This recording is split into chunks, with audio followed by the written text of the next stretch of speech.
welcome to the final WiiU chapter challenge episode.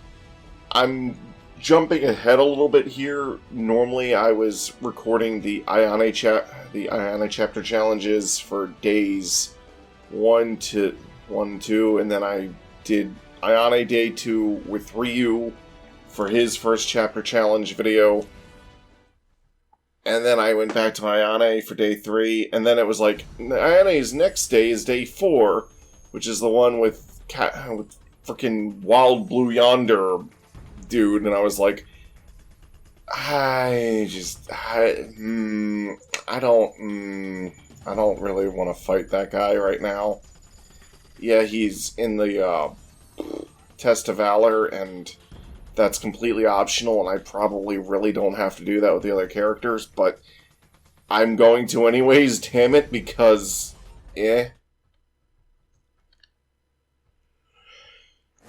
Any case, as I've mentioned before, in this chapter challenge, I'm going to be playing as Ryu in his various other in all of his other unlockable costumes, so I'm starting out with the Dragon Muscle suit, and then I'm going to be switching off to Fiend Hayabusa for the Test of Valor in this chapter, and then after that I'm going to switch over to the traditional blue.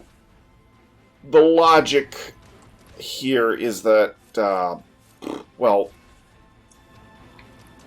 I don't really have a logic for using the Dragon Muscle suit, but the logic for using Fiend Hayabusa in the Test of Valor is that that's kind of like the whole thing with the crystal skulls are the path to the underworld and what have you, are a path to the land of the dead. So that's the logic there.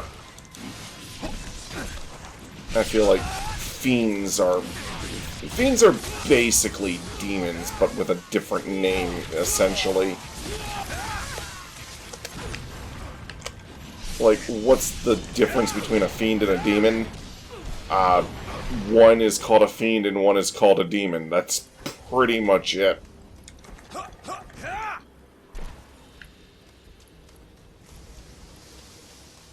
And, you know, demons are, of course, associated with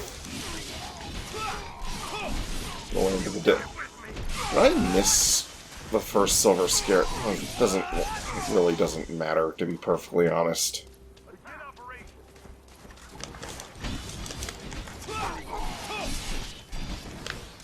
I mean, I've grabbed the frickin' golden scarabs and silver scarabs with pretty much every character at this point.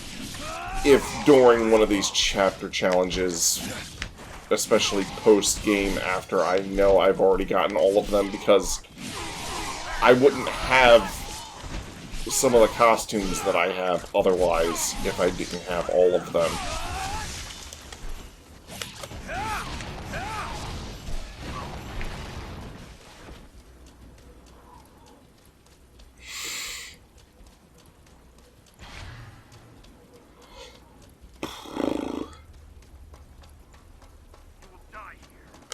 But yeah, I like doing the Test of Valor with the other characters, just almost like as a way to prove that I can do them? I don't know. Oof.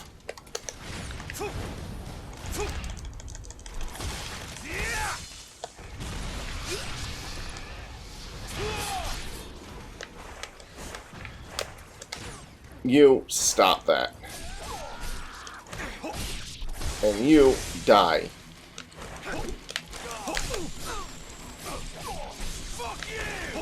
No.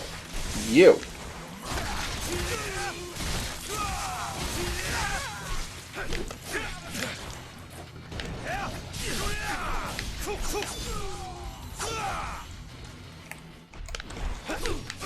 Sometimes those blades can get enemies that are nowhere near you for way more combo points. Oh.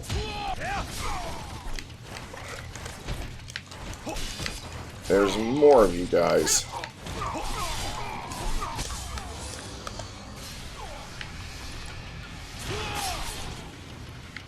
I'll just blow you all away with my windy, windy wind.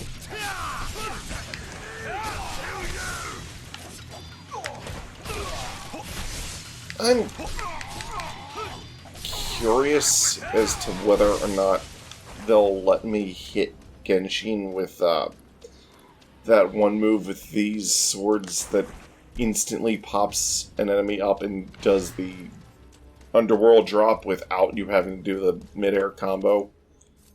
Kind of wish there was a move like that with the basic katana for the Azuna drop. Maybe there is, and I just don't know what that combo is.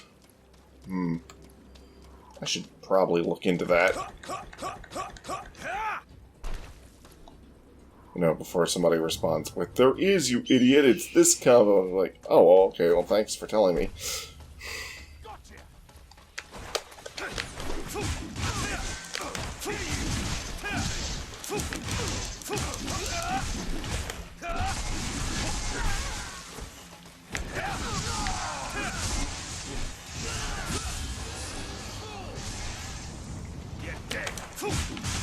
No, I'm pretty sure you're the one who's dead.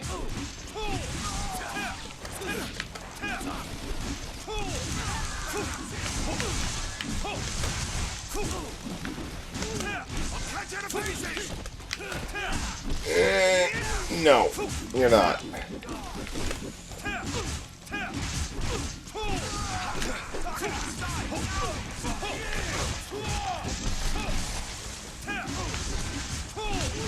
You know, in grinding up for the points I needed for the traditional blue off-screen, I realized that this is actually a pretty decent weapon to fight the spider tank with, because you won't accidentally go into the steel and bone strike with it, since it doesn't have one. I was like, oh, why didn't I think of that, doing that before? Not that I'll be able to demonstrate that. There are no spider tanks in any of Ayane's missions. Or, I'm sorry, chapters.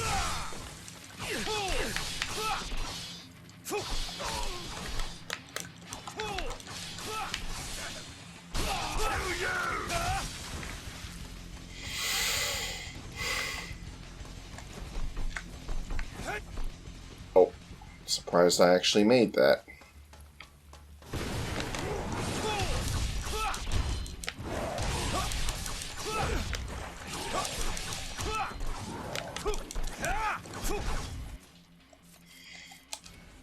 I'm curious about something.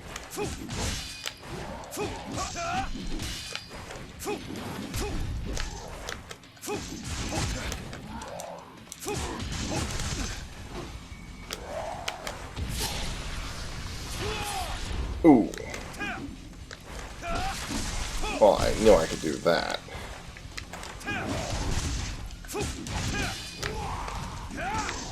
Whoops.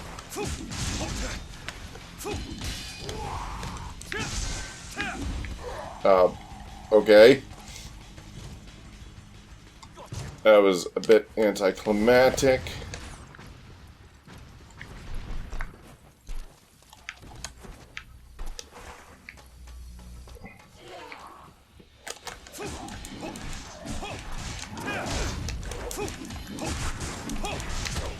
Oh, crap.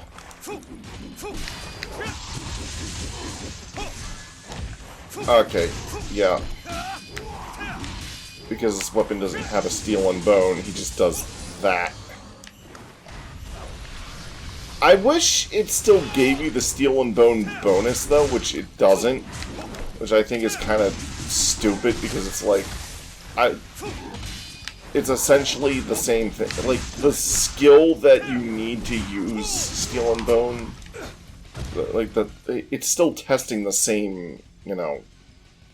still testing the same skills that one would use for that technique. It's still, functionality-wise, the same thing. It just doesn't do... I don't know why he didn't do... I don't know why the obliteration technique doesn't function sometimes. I still don't understand what's up with that. Or why that's a thing. Alright. Dragon Muscle Suit. Fiend Hayabusa.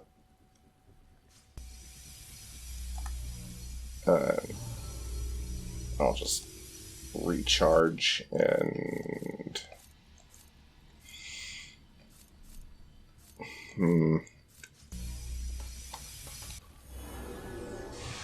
Yeah, it says, like, the skulls are the path to the dead and whatnot.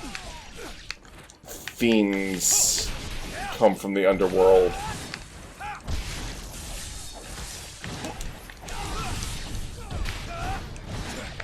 Even though this looks like Hayabusa's village right here, this is sort of like a recreation.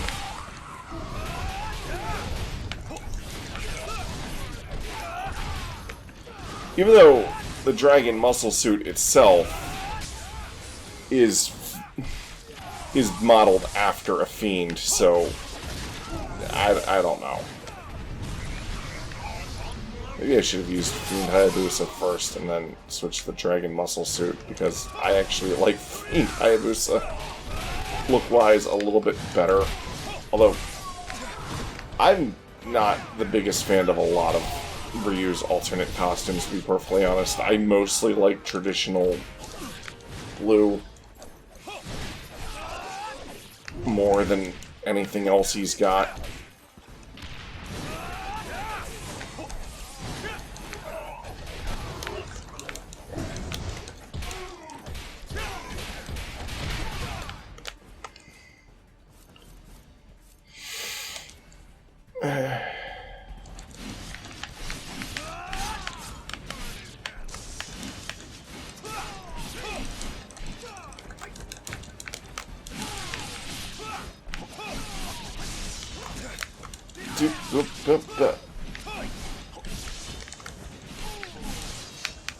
I still have no idea how I did that, like, throw the scythe as a boomerang attack. That one episode on the ship. I'm not sure what button combination I pressed to do that. I've been purposely trying to do that again during practice, and just like nothing seems to work.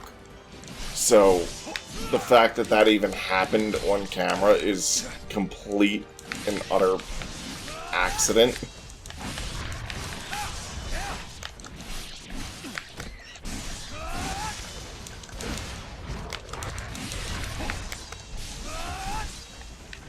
If someone knows the, like, exact button combination for that and how I managed to pull that off by accident, please let me know, because I actually like that move. I just don't know how I did it. Usually when what usually ends up happening with me with these games is I'll kind of tap buttons and I'll see a move and I'll be like, oh, that seems kind of cool, and then I'll experiment with tapping different sequences of buttons and inputting, like, the forward momentum, or, you know, like, I'll experiment with different button combinations that I know work in this game and see how I did the thing. I play Devil May Cry the same way. It's just kind of my process for learning these games is I just tap buttons and I see what happens, and then from there I try to figure out, well, what did I do to cause that to happen, and what can I do to make that consistent, is basically my process.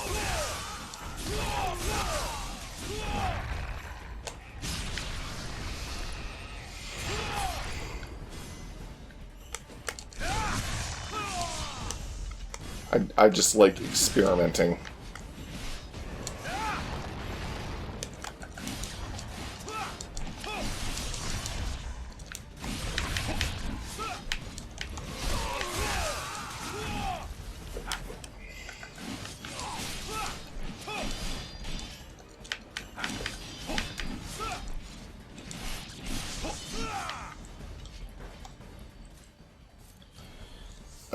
Let's see if I'm on the wave that I think I'm on.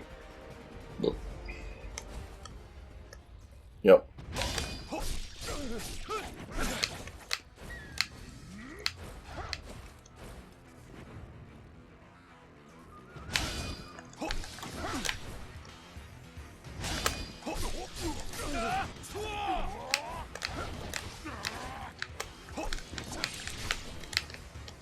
Oh.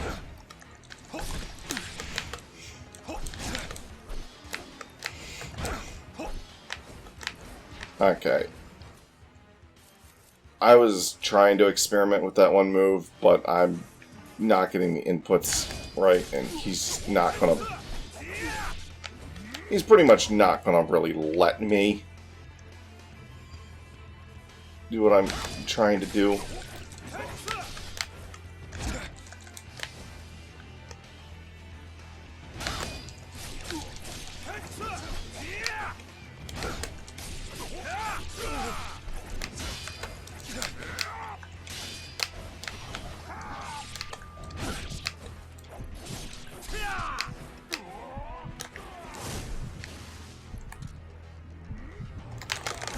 Ah! Will you stop that?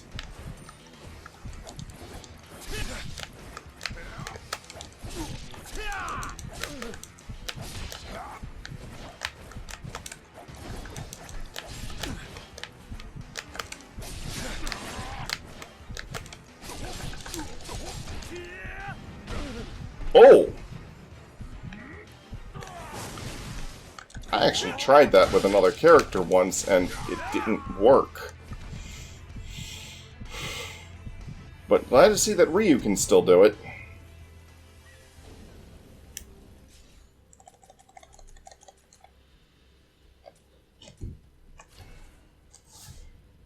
Alright, now to switch over to my favorite costume. And I'll just probably stick with the regular katana for now.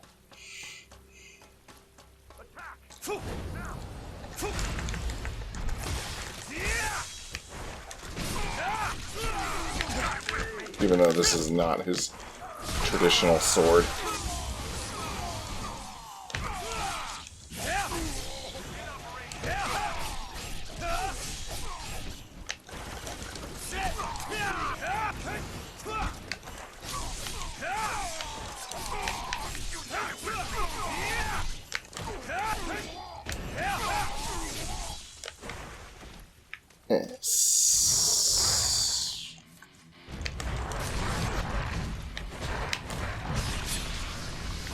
Wind Blades!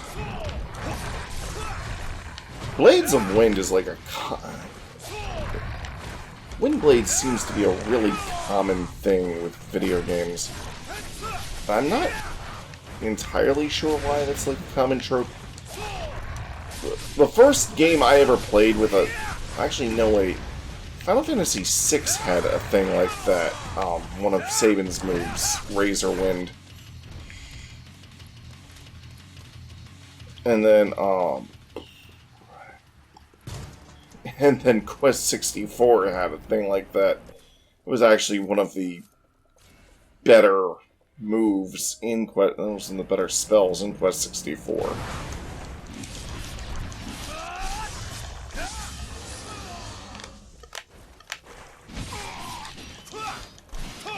I'm not entirely sure why exactly Blades of Wind that get, like, the ability of wind to cut things is such a... Maybe it has something to do with, like, the anagram, especially, like, in the winter, of, like, the wind just goes right through you. No, that's usually more like the cold of the wind just kind of feels like it just cuts right through you if you're not wearing proper layers, but still. I don't... Because I never thought of wind as a thing that cuts. But it's a very common trope. Like, it's even a common trope within One Piece where they use, like, pressurized wind from sword moves or from kicks to cut things, and I'm just like, it's a cool concept, I guess, but it's like, logistically, I don't know how that works, and I'm not entirely sure how it became a thing, or why it's so commonplace. Though it seems to mostly be commonplace with a lot of Japanese-made media, now that I'm thinking about it. Although I don't think Quest 64 was... I'm not sure if Quest 64 was a game made by a Japanese team or not. I'd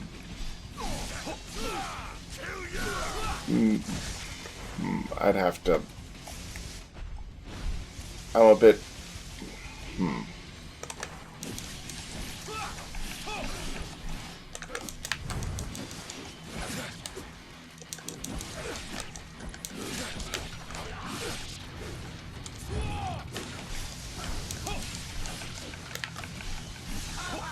This weapon seems to work out really well against you guys. I don't know why I didn't use it in the final... Well, probably because I didn't have it fully powered up, and that's the reason.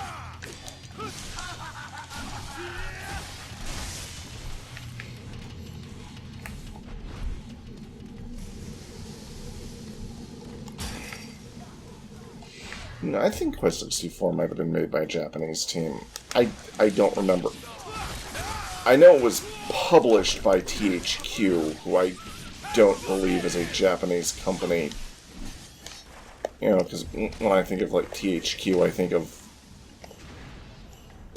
a lot of things. THQ is just one of those publishers that just grabs everything, and it's like sometimes they get really good stuff like The Blob, and sometimes they get, well, Quest 64, which was a game that I enjoyed back in the day, but it is not a good game at all. There's a lot of games that I enjoy where I'm like, I know this is not good, but I have fun playing it anyways, because I don't know.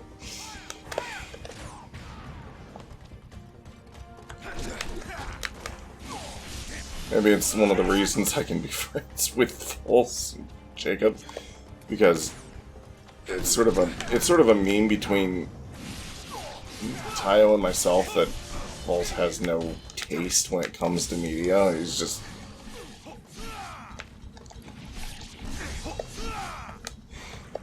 He just likes things, and he doesn't, like, not even he knows why half the time. Like, a lot of the times, when I like something, I can at least tell you why I like something, even if I know it's not, like, good.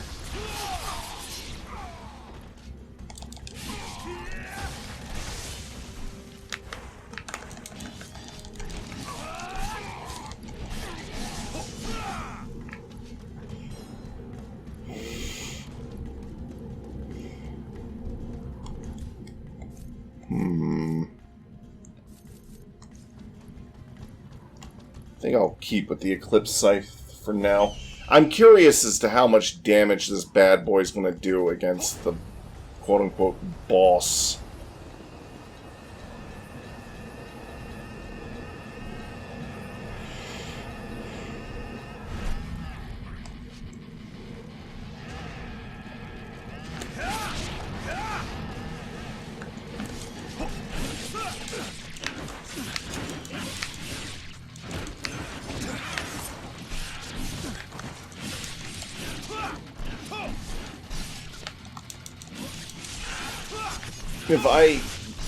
If I do more of the ninja trials, after completing the first 50, I'll probably just do them as WiiU and no one else. And hell, I might just switch over to the Switch version at that point. Because WiiU is just equipped to handle pretty much anything because of his arsenal of weapons and Ninpo. Whereas the other characters are much more limited. And in some ways, because the other characters are more limited, it's a better test of one's skills. To be able to get through a challenge with a more limited character. But at the same time, it's kind of like, how much do I want to put myself through? Like, get off? I said get off?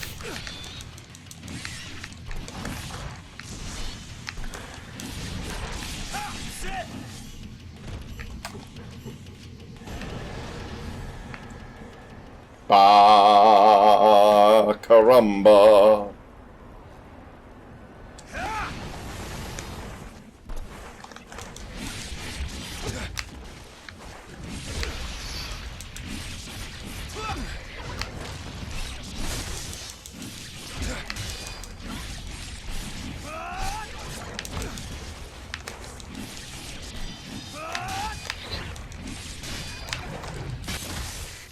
Ooh.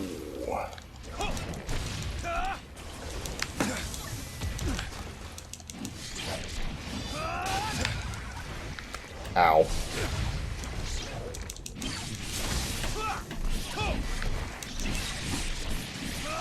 Okay, yeah, this thing just royally messes things up as I thought.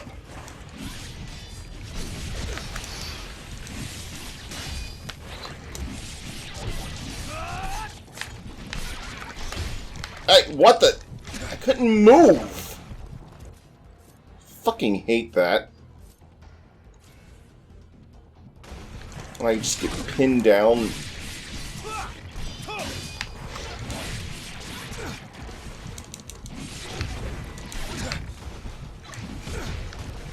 Ah. I didn't even see what hit me. Like, I legit did not see what struck me.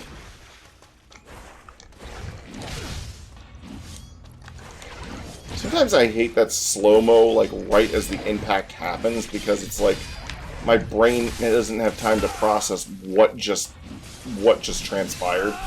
I'm just like, I don't even know.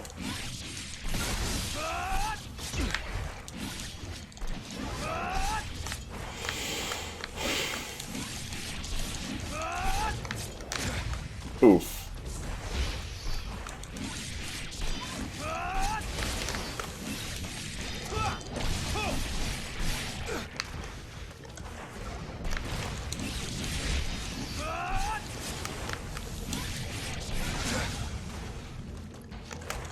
Okay, that's one down. Ah! You are really being aggravating.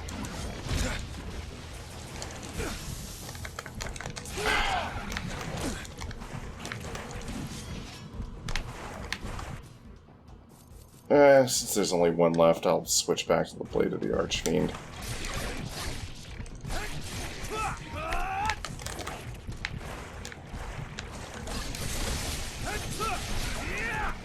Holy crap! That spinning move is really OP with that sword. You did not have that spinning move in any other game, and it just... It almost kind of makes me go, like, why am I using anything else? Really? All the other weapons that are supposed to be, like, more powerful or fast or whatever, that's just, like, it does a lot of damage really, really fast, and it's, like, it just destroys everything, so, like, why even have other weapons? I don't freaking know. Alright, well, that's it for this episode. And that's it for WiiU chapter challenges in total, because he's done all the other days. He's the one who plays the majority of this game, so it's like no point in doing the chapter challenges with him other than just to see fully powered up weapons on earlier chapters, I guess, but